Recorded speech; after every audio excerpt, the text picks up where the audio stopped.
आता isakal.com आहे देशातील नंबर 1 ची मराठी न्यूज वेबसाईट। प्रत्येक अपडेटसाठी isakal.com ला नक्की भेट द्या। मराठा आरक्षणाच्या आंदोलनाचा प्रश्न दिवसेंदिवस गंभीर होत चालला आहे। राज्यामध्ये कुठेही काहीही झालं तर त्या ठिकाणी पहिल्यांदा आम्हीच पोचू अशी जणू एकनाथ शिंदे आणि इतर नेत्यांमध्ये स्पर्धा लागलेली असते।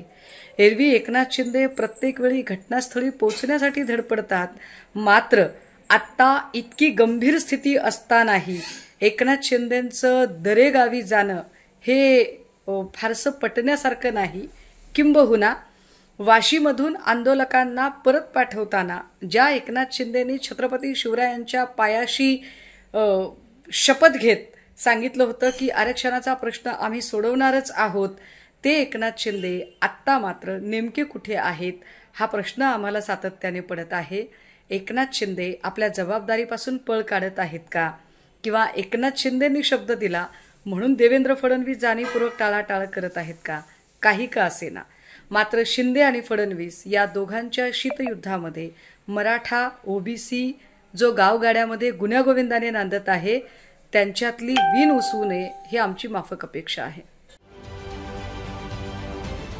महाराष्ट्रातील सर्व बातम्यांचे विश्वासार्ह व्यासपीठ सकाळच्या सर्व सोशल मीडिया प्लॅटफॉर्मला लाईक, फॉलो आणि सबस्क्राईब करा। तसंच सर्व नोटिफिकेशनसाठी बेल आयकॉन प्रेस करायला विसरू नका।